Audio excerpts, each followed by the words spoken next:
Hey, good afternoon, friends.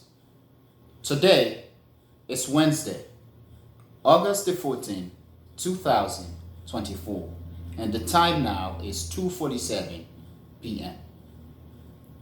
So today I am going to be talking about geopolitics. Therefore, this is Trends and Headlines in Geopolitics. This is episode 8 of the playlist series, Trends and Headlines in Geopolitics. And the topic of brief discussion or comments today are the possible Iranian retaliation against Israel, a result of the assassination of the Palestinian political leader Ismail Haniyeh in Tehran, Iran, Ukrainian incursion into Russia, Russia's retaliation or the potential retaliation from the Russians, and also the war in Gaza, which continues. So once again, I want to first thank you for being a member of the Echoing Voice community and also for watching the Echoing Voice. Once again, I am going to repeat. This is episode 8 of the playlist series, Trends and Headlines in Geopolitics. Now, let's start with the situation in Ukraine. Last week saw an incursion of the Ukrainians, or thousands of Ukrainian soldiers into Russia, or into the Russian territory of Kursk. Basically, as of today, as of now, it is said, or at least the Ukrainians are saying that they are in control of about 74 Russian settlements in the Russian territory of Kursk. And this development is being hailed throughout the West as the Ukrainian fighting back, or as they are giving the Russians a taste of their own medicine, or as the Russians or Russia is being invaded, something that they did to Ukraine. Now, in the wake of that, one of the things that had happened in the past is that a nuclear plant in the region was basically attacked.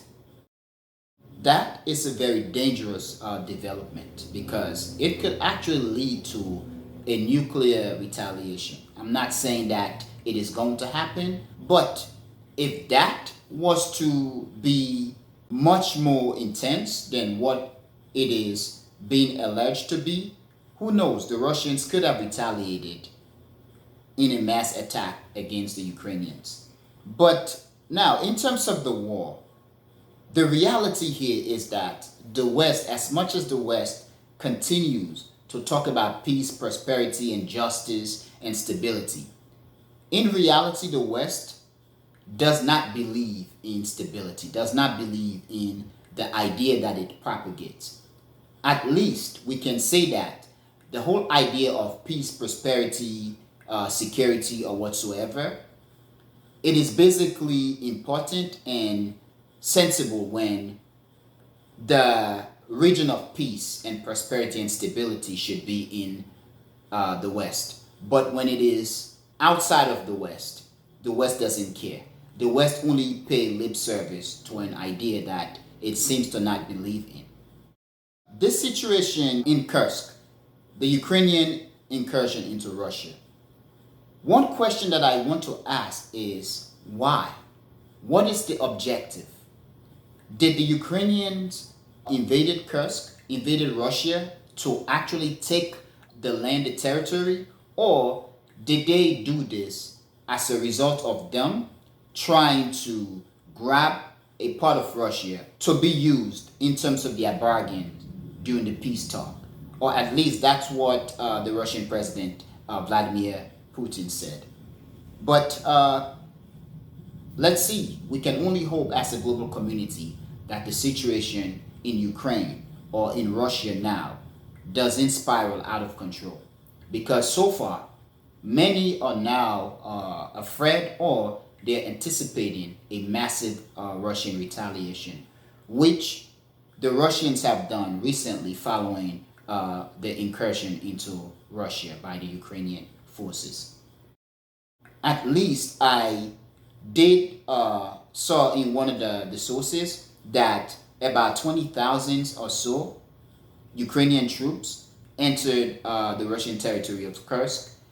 But then, are they going to send enough to hold the territory? Or do the Ukrainians even have enough extra troop to secure the territory?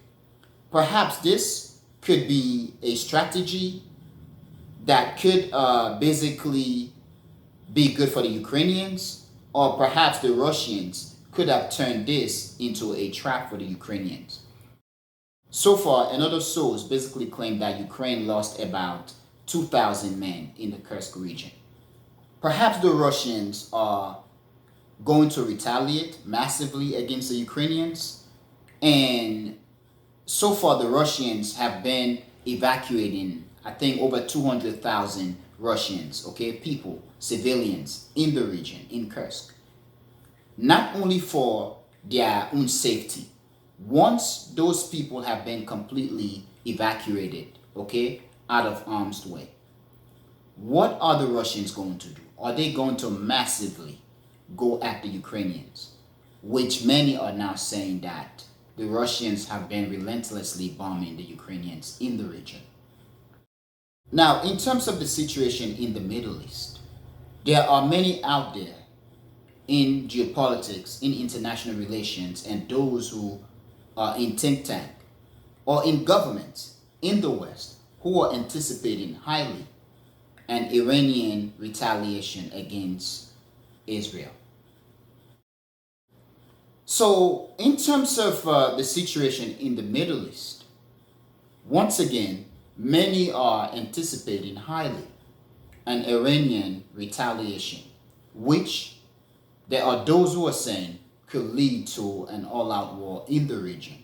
There are others who are saying an all-out war is not going to benefit Israel nor benefit the Iranian. Now, it is also being said or anticipating that if this war between Iran and Israel come into fruition, the United States is going to get involved. Now, for the United States, if it is involved in a war with Iran, yes, the United States is capable of defeating Iran, but we should then ask, what does a defeat of Iran by the United States means? How does it look or feel like? Because we have to anticipate that or accept the fact that Iran is not Afghanistan, Iran is not the Taliban. The Iranian are sophisticated and they are a people, or Iran is a country that does have its own military industrial complex. Iran is manufacturing its own munition. Now, given what is happening in Europe between Russia and Ukraine, given the global divide, given the divide between the West and China, and the fact that China is now anticipating the West is going to come after her or after it next, should the West defeat Russia completely. The Chinese are in strong support of the Russians, and I am certain that they are bidding for the Russians to win this war. And given what is happening in the world with the emergence or the expansion of BRICS and the alliance shifting or an alliance system being formed among countries such as Russia, China, North Korea, Iran, and so on, perhaps we should consider the fact or the possibility that should there be an all-out war between Israel and Iran, yes, the United States is going to come into the war against Iran in support of Israel. But we should also anticipate and accept the fact that Russia, supported by China, is going to support Iran because strategically it does make sense for the Russians to humiliate the United States or to defeat the United States or to also divert Western attention from the Ukrainian battlefield. Because if there must be, or if there should be a war between Iran and Israel, where the United States is involved, it means that the United States will have to divert significant amounts of financial and material and economic resources to the Middle Eastern battlefield in support of Israel. which is going to in itself deny Ukraine of the financial and material resources that it's going to need in its effort against Russia. Now, should there be a war between Israel and Iran, where the United States is drawn into the war in support of Israel, not only is going to divert America's attention, America and the Western attention from Ukraine, and it's going to halt their preparation for war or unrest with China. It's going to strengthen Iran significantly, in addition to Iran's own military-industrial complex. Support for Iran by Russia and China is going to boost Iran significantly to the point where Iran could resist the United States, could impose a terrible humiliation, embarrassment to the United States, or defeat the United States in other ways, especially by not being defeated by the United States. Iran is rugged, okay? It does have the same terrain as Afghanistan. But in addition to the fact that it does have its own military-industrial complex, should it be supported by Russia and China, could withstand the forces, the might of the United States and the West, which in itself, geopolitically and in the eyes of the global South, will basically make Iran look like another country or one of the countries that are standing up to the West. In terms of the reputation, Iran's reputation is going to increase, and the United States and Western reputation is going to decrease. So the situation in the Middle East, should there be a war between Iran and Israel, and the United States and the West get drawn into the war, as much as it is going to destabilize the Middle East, it's going to backfire tremendously against Israel, the United States, and the West. Please tell me what you think. I hope to hear what you think. Fourth topic of discussion, which is the war in Gaza. The war in Gaza continues, and there continues to be massive bombardment of Gaza, and many Palestinians are dying. Now, recently it is said that about 5 people were killed in a bombardment, and so far in Gaza, once again it is said that nearly 40,000 people have died in Gaza. Now, the situation in Gaza, perhaps it is going to continue, whether Israel is right or wrong. Israel does have a benefit that Gaza doesn't have. Israel has the world's most powerful countries in its backing, in its corner, especially the United States.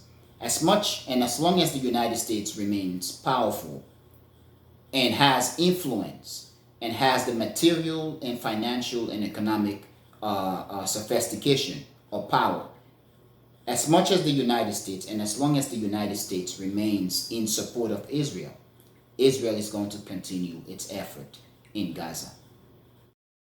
Now, I am going to end by doing something.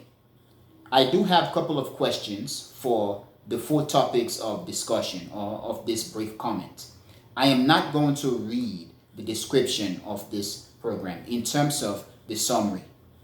However, I am just going to read the question. I hope to hear what you think in your comment.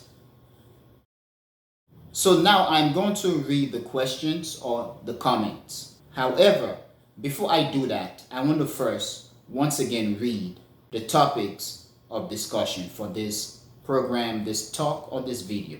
And they are: 1. Possible Iran's retaliation. 2. Ukraine's incursion into Russia. 3. Russian retaliation. And 4. Gaza war continues. Possible Iran's retaliation. Number 1.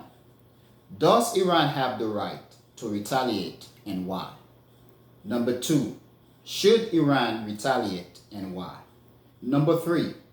What does Iran hope to achieve by retaliating, and why? Number 4. Is it logical or even fair that the West is now trying to discourage Iran from retaliating while their ally Israel struck first?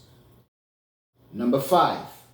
are the joint stance by the United States and the West for Iran to refrain from retaliating against Israel a show of force and solidarity, or just posturing a demonstration of perceived strength when they do not want a war? Number 6. Is Iran right to reject Western call for it to refrain from retaliating against Israel, and why? So that's it, friends, for the questions for the first topic of discussion. Now for the questions for the second topic of discussion, which is Ukraine's incursion into Russia. The questions read: Number 1. What was Ukraine's objective for its invasion or incursion into Russia, and why? Number 2. What does it mean by Ukraine being in control of hundreds of kilometers of the territory of Russia and 74 settlements? And how many men did Ukraine use in its incursion or to maintain control of the region? That is a very interesting question that must be considered. Number 3. Many in the media are terming Ukraine's incursion an embarrassment to Russia. Why and how is this an embarrassment? Number 4. How does this impact the war, and why? Number 5. In the long term, was this incursion a success or a trap? Number 6. Is this all Ukraine's doing, or are there other NATO countries involved in this incursion into Russia? Number 7. Who benefits from the incursion, and how does it impact Ukraine, its president, or NATO, and why? So that's it for the questions for the second topic of discussion. Now for the questions for the third topic of discussion, and the topic is Russian retaliation. And I'm going to read. Number 1. Russia has been threatening retaliation against Ukraine for its incursion into Russian territory. However, as much as Russia has lobbed some missiles into Ukraine, the world has yet to see a punishable attack, especially since Ukraine is said to be continuously expanding into Russia. As much as Ukraine's incursion into Russia could humiliate Putin and the Russian government, it could also galvanize most support of the Russian people for the government to retaliate harshly against Ukraine. This now becomes a matter of life and death and saving face in the international community. But was this Ukrainian incursion into Russia a strategic failure on the part of the Russian, or a trap? So that's it, friends, for the questions for the third topic of discussion. And now for the questions or question for the fourth topic of discussion, which is Gaza war continues. And it reads: the war in Gaza continues, and so far, sources have it that nearly 40,000 Gazans have been killed, most of whom are innocent women, children, and the elderly. In the long run, how does the continuation of the war in Gaza impact the Middle East in general, Israel, Iran, or Gazans, and why? So that's it, friends. I want to hear what you think, and please tell me what you think. But once again, I want to thank you for being a member of the Echoing Voice community, and I want to thank you for watching the Echoing Voice. Peace.